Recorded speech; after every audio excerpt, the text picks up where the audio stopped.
کیا پیے یہ؟ یہ سنت ابراہیم ہے، وہ بھی یاد رکھیں. مہمان آ جائے آپ کے پاس جو کچھ ہے وہ حاضر کر دیں. پوچھنا نہ لگ دے کہ اچھا کیا کھائیں گے کیا پیے. ٹھیک ہے، بے تکلفی میں ایسے معاملات چل جاتے ہیں. بعض اوقات ایک بندہ چیز آپ لاتے ہیں، وہ بندہ نہیں کھاتا، آپ کی ضائع ہو جاتی ہے، اس معاملے میں تو ٹھیک ہے بے تکلفی جہاں کہیں ہو. لیکن نارملی طور پہ جب آپ کے یہاں مہمان آئے تو پوچھنے کی بجائے جو کچھ گھر میں ہے نا وہ لا کے حاضر کر دو. اور مہمان کو بھی چاہیے کہ وہ نخرے نہ کرے آگے سے. انہیں کہ مجھے تو ڈاکٹر منع کیتے ہیں. ٹھیک ہے، ڈاکٹر نے منع کیا ہوگا، اچھی بات ہے. ڈاکٹر کے منع ہونے سے آپ کھانا کھانے سے رک گئے ہیں، اللہ کے منع کرنے سے گناہ سے نہیں رکے. یہ بھی تو ایک عجیب المیہ ہے نا.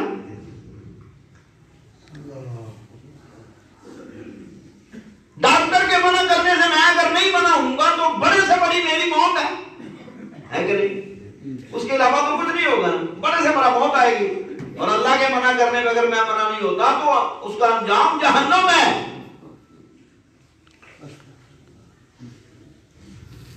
اور جہنم کے بارے میں اللہ ہمیں اس سے بچا کے رکھے. اللہ اپنی رحمت سے مجھے آپ کو جہنم سے بچا کے رکھے. اللہ ہمیں جہنم سے بچا کے رکھے. حضرت ابراہیم علیہ السلام کے پاس آئے مہمان، بچڑا لے کے آگے بھنا ہوا. اب مہمان ہے کہ ہاتھ نہیں لگاتے. فلما رأى أيديهم لا تصل إليه نكرهم وأوجس منهم خيفة. ابراہیم علیہ السلام نے جب دیکھا نا بھئی یہ تو ہاتھ ہی نہیں لگاتے. چلیں آپ بھی کبھی اس طرح کر کے دیکھیے گا، کوئی آپ کے پاس مہمان آ جائے اور مہمان کے سامنے آپ چیزیں رکھی اور مہمان ہاتھ نہ لگائے تو آپ کو کیا فیل ہوگا؟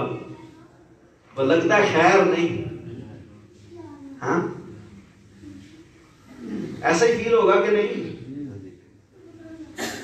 ابراہیم علیہ السلام کو بھی یہ فیل ہوا، محسوس ہوا کہ کھانا کیوں نہیں کھا رہے؟ یہ مہمان بھی میرے گھر میں آئے ہیں، میں نے کھانا. ایمانداری سے بتاؤ ابراہیم علیہ السلام کو پتا تھا کہ یہ فرشتے ہیں؟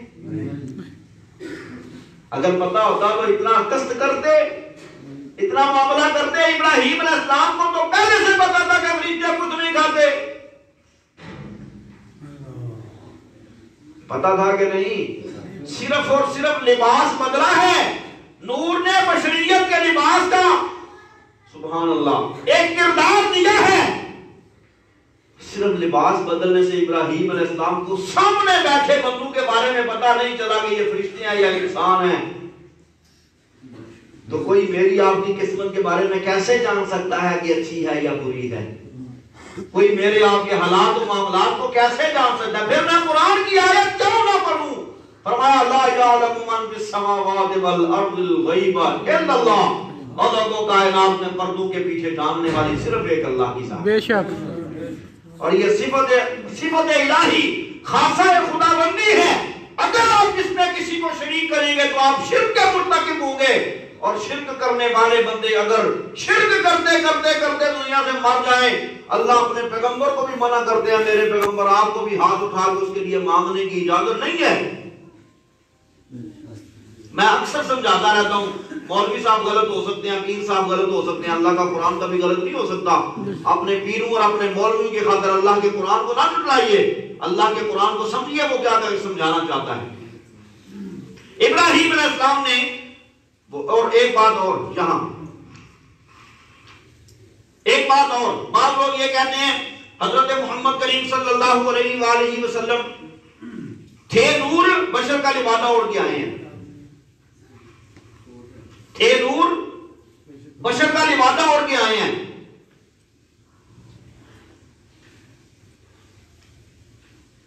اب قرآن مجید کی آیت گواہ ہے. سورہ ہود میں پڑھ رہا ہوں، یہ جہاں سے میں نے آیات شروع کی ہیں، اور سورہ ہود کی میں آیت نمبر آپ کو بتا دیتا ہوں. آیت نمبر ہے 69. سورہ ہود کی آیت نمبر کیا ہے؟ 69. پارہ نمبر 12 ہے. سورہ ہود کی آیت نمبر 69 ہے. گھروں میں جا کے ترجمہ دیکھیے گا. ابراہیم علیہ السلام کے پاس فرشتے انسانی شکل میں آئے تھے یا نہیں؟ قرآن آپ کو بتائے گا آئے تھے. قرآن آپ کو بتائے گا آئے تھے. اب قرآن سے آگے پوچھو، ابراہیم علیہ السلام جب بچڑا بھنا ہوا لے کے آئے، انہوں انہوں نے کھایا نہیں کھایا. کیوں نہیں کھایا؟ نور تھے نور. لباس کون سا تھا؟ بشریت. اگر حضرت محمد صلی اللہ علیہ وآلہ وسلم بھی نور تھے اور بشر کا لباس اوڑھ کے آئے تھے تو میرے نبی علیہ السلام کی تو کھانے کی سنتیں ہیں. ان کا تو کھانا کھانے کا ایک سٹائل ہے، وہ مجھے آپ کو فالو کرنا ہے. نبی پاک علیہ السلام کو کھانے کی حاجت ہوتی تھی کہ نہیں ہوتی تھی؟ ہوتی تھی نا. تو پھر کیا ثابت کرنا چاہتے ہو اس بات سے؟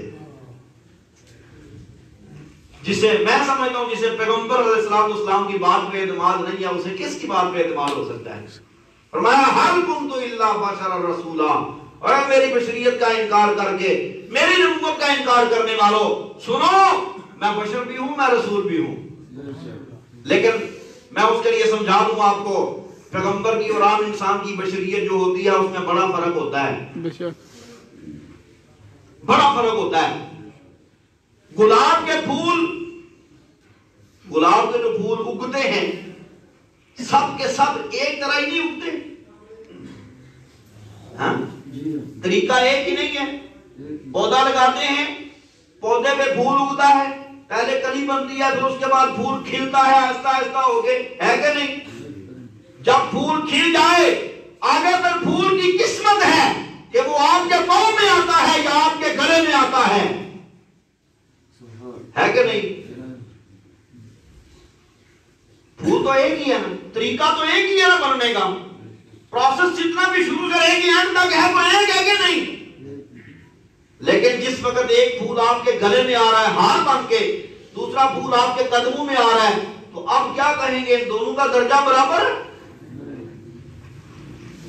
آپ گلے میں پہنے ہوئے پھول کی پتی کو توڑ کے کھا بھی سکتے ہیں لیکن پاؤں میں پڑے ہوئے پھول کی پتی کو اٹھا کے کھا نہیں سکتے.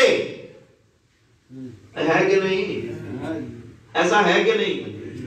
بننے کا طریقہ عام انسان کا اور پیغمبر کا ایک جیسا ہوتا ہے. ولادت کا طریقہ ایک جیسا، دنیا میں آنے کا طریقہ ایک جیسا، چلنے پھرنے کا طریقہ ایک جیسا، بچپن لڑکپن جوانی وہ طریقے ایک جیسے، کھانے پینے کا اٹھنے بیٹھنے کا اندر فیلنگ ایک جیسی. جب سب کچھ ایک جیسا ہوتا ہے تو پھر میرے میں اور پیغمبر میں فرق کیا ہے؟ فرق یہ ہے کہ میں گناہوں کی جانب دوڑ کے جاتا ہوں، گناہ میری جانب دوڑ کے آتے ہیں، لیکن جب پیغمبر کی باری آتی ہے تو خدا کائنات گناہوں کو مخاطب کر کے کہتا ہے خبردار میرے پیغمبروں کے قریب نہیں جانا ہے. میری آپ کی زندگی گناہوں سے بھری پڑی ہوتی ہے اور پیغمبروں کی زندگی گناہوں سے پاک ہوتی ہے. یہ فرق ہے میری اور آپ کی، پیغمبر اور عام انسان کی بشریت میں. اور یہ فرق کسی بھی صورت طے نہیں ہو سکتا. میں جتنا مرضی نمازیں پڑھنے لگ جاؤں، میں جتنے مرضی روزے رکھوں، میں جتنی مرضی ریاستیں کروں، میں جتنا مرضی جہاد کروں، میں جتنا مرضی اللہ رب العالمین کے قریب ہو جاؤں، میں کہتا ہوں ساری کائنات کے انسان حضرت امام ابو حنیفہ رحمۃ اللہ علیہ جیسے ہو جائیں اور امام شیخ عبد القادر جیلانی جیسے ہو جائیں اور وہ بھی سارے ایک دوسرے کے اوپر یوں کھڑے ہو جائیں، تب بھی حضرت محمد کریم صلی اللہ علیہ وآلہ وسلم تو کجا حضرت محمد کریم علیہ السلام کے غلام بلال کے تلووں کو بھی نہیں چھو سکتے. نبی پاک علیہ السلام کے درجے تک پہنچنا تو بڑی دور کی بات ہے.